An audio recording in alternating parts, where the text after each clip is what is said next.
I have found evidence that nobody else has talked about yet that proves that Lionel is wrong. Let me explain. This issue has kind of been swept under the rug because it really hasn't been talked very much about online. Two people have really brought up the issue, at least majorly that I know of, so the purpose of today's video is to compile the information from the people that we have, as well as provide some new evidence that I've dug up that also backs up their claims, and then discuss what needs to be done, because this shouldn't be like this. If you watched my last review of the catalog, one of the engines that I don't think I've really put on there and talked a lot about was the Cargill number 603 SD38. I didn't really think much of it at the time.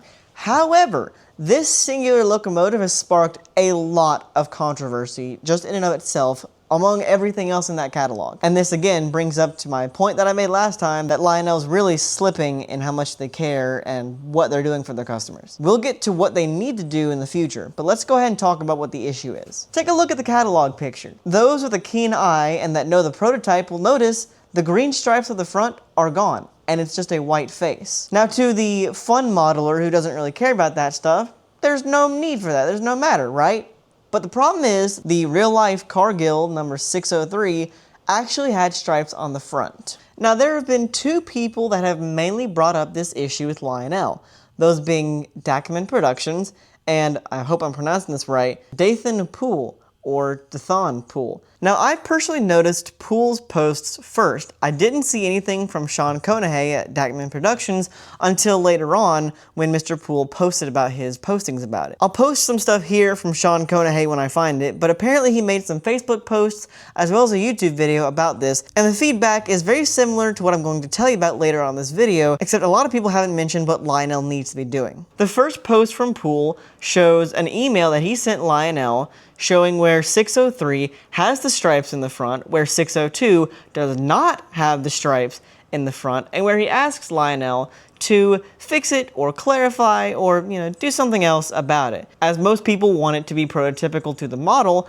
they would want the stripes on the front of 603. The response from Lionel was very interesting, which was 3 lines saying, "We also have photos of 603 without the no stripes, and that is how it's being decorated. Thank you." Now, the thing is, at least to me reading that seems a little harsh, a little more just like, well, screw you for having an opinion. This is how we're doing it. You're gonna buy it or you're not gonna buy it. If Lionel's really stuck in their ways, I think a better way to have said it would have been, "Thanks for your comment. However, we have chosen to produce this model in another variant." That would have been a little bit better. Except it would have also been better if that variant actually existed. Like I said, proof later on in the video. There's been no further comment from Lionel about the pictures that they have, which is the other concerning thing, with their team saying they have them, but we're not getting anything. Again, like I also mentioned in the last video, where's the communication? Y'all got pictures? Great, share them. It's been made known that multiple people cannot find pictures of that locomotive. So where'd you get yours? What sources? Didn't you learn about that in school where, at the end of your research paper, you provide your sources? They need to do that too. Add it in your website saying, hey, this is the pictures we're referencing. But you should be giving credit to the resources anyways on where you got your information from.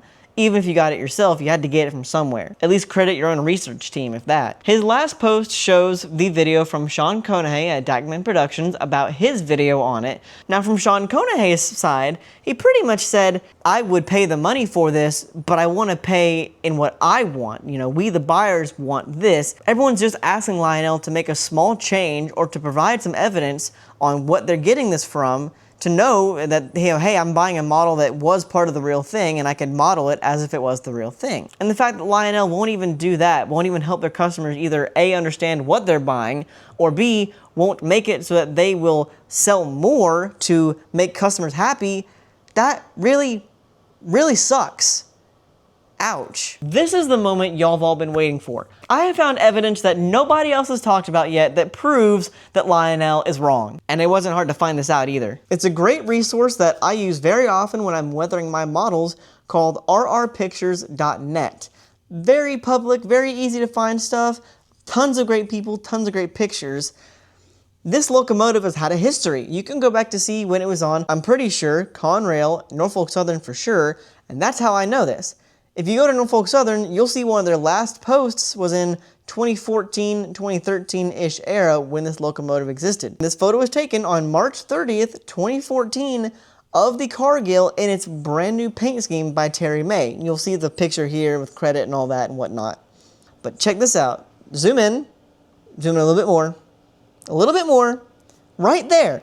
It's very, very, very hard to tell, but anyone with a good pair of eyes can see that there is definitely a paint discretion between the white and the green, and if you squint, you can see it's also on the top stripe there as well. So checkmate, Lionel. Right now, it's looking pretty bad for you, claiming that y'all have pictures of 603 with a white face, and it doesn't seem to exist. And this evidence pretty much puts your claims in the dirt. I don't even want one of these locomotives myself.